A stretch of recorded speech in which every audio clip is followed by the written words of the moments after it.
The news media. It is often now more in the news than reporting the news. It has gone from informing us to trying to entertain us. So the bad news is news media is broke. The good news is we can fix it. But more importantly, we must fix it.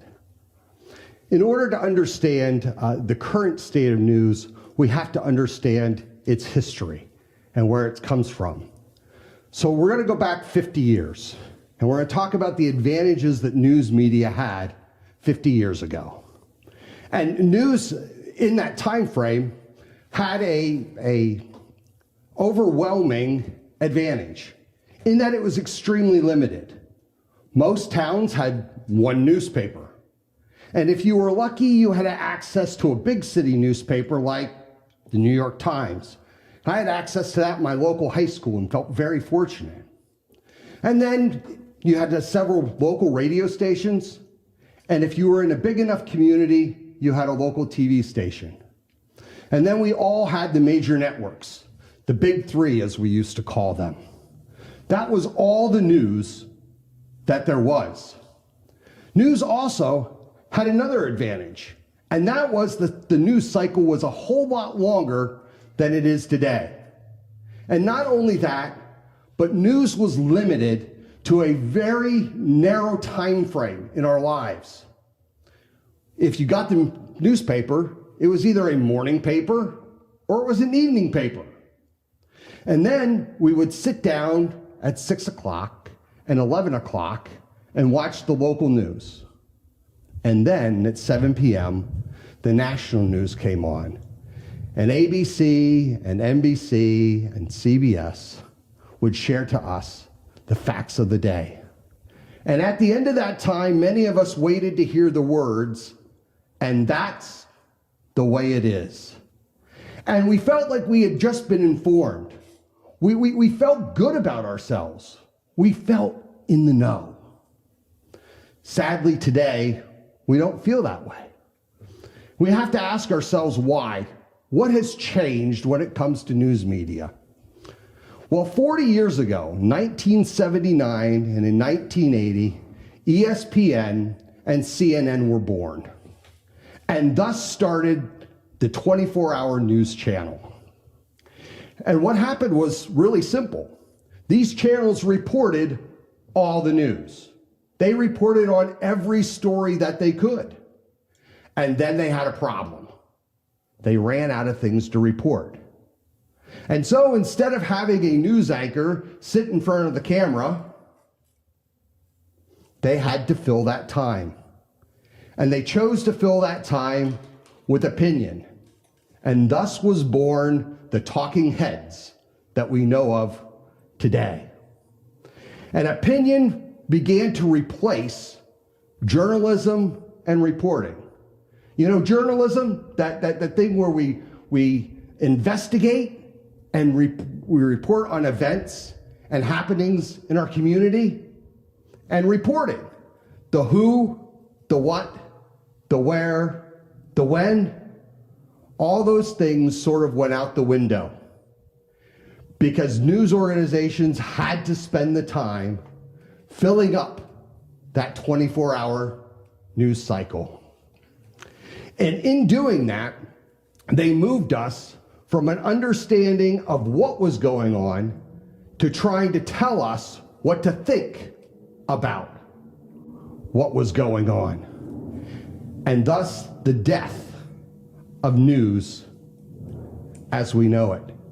It's really a fascinating thing to watch that death and to understand that we've gone from this idea of being able to know what's going on to being told what's going on and being given not information, but being given an opinion. And that's the biggest change. Then we had something else happen. And that is in the 80s, cable TV began. And we began to have more choices about where we could get our news.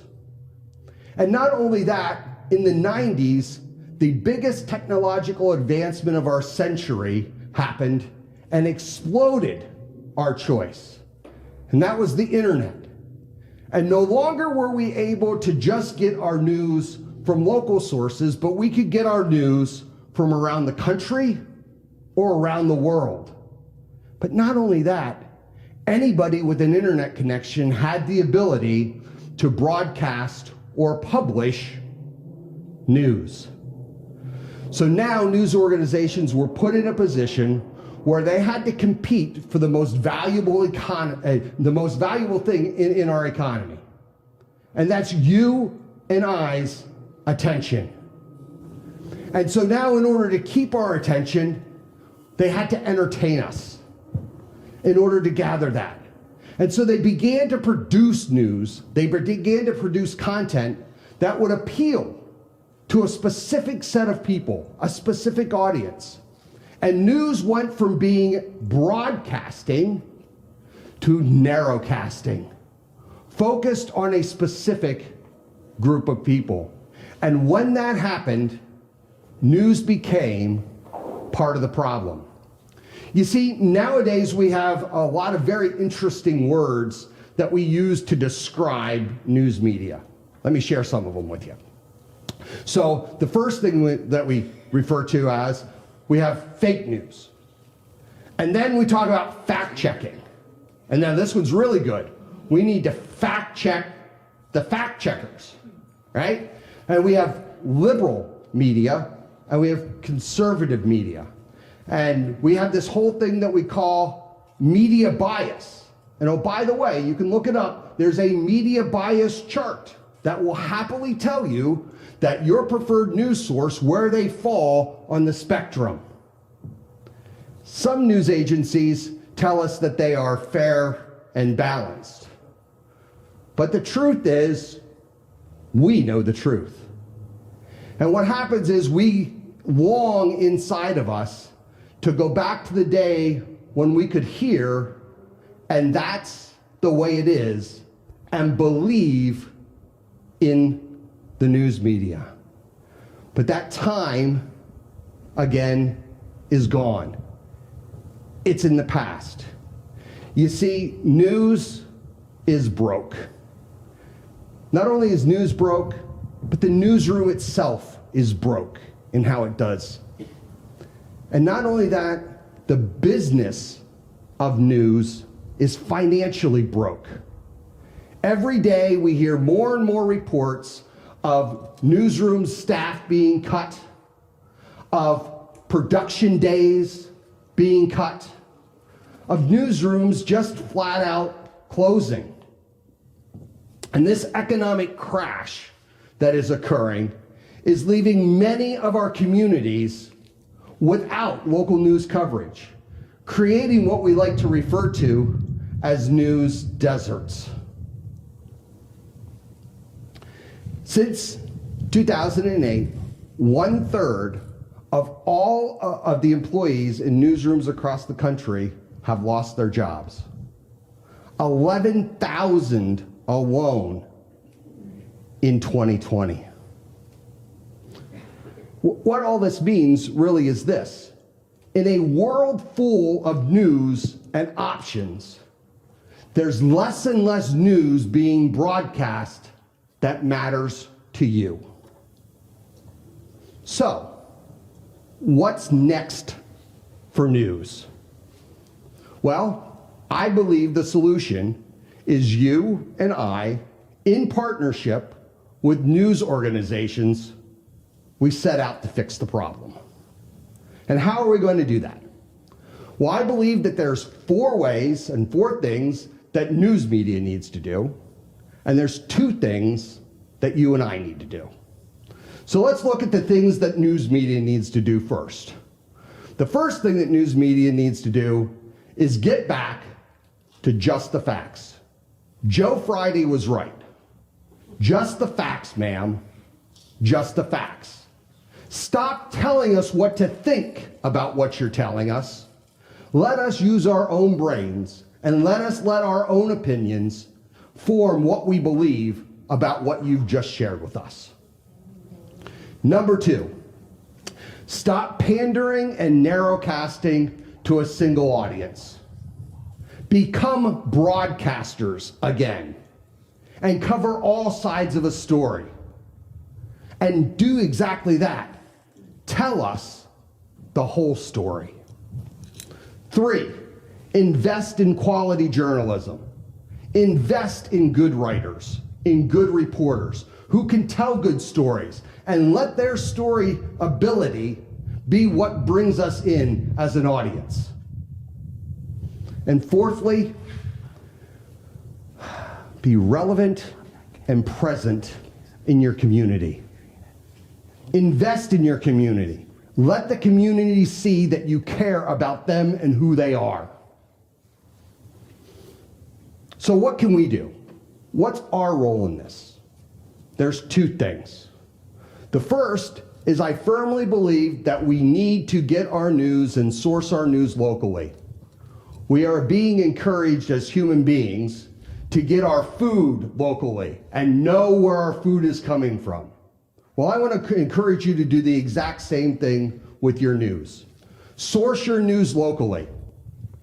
Get your news from news organizations that are invested in and are investing in you. The second one has 3 parts. You need to invest in news. How are you going to do that? The first is show your support through social media. Like, follow, share, broadcast. Be the megaphone for your local news organization that you love and believe in.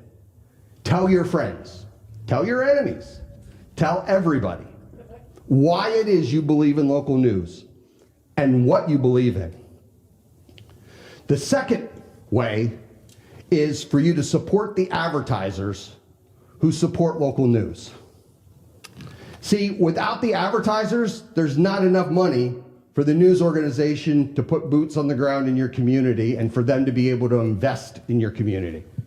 So if you believe that your news organization needs to be investing in you, you need to invest in them. That's how they pay for all of this. And thirdly, well, you need to give to your news organization. You need to open up your wallet.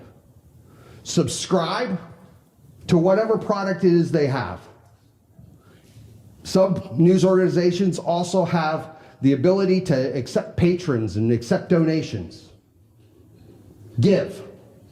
The news model, especially the print news model, has always been both a subscriber model and an advertiser model.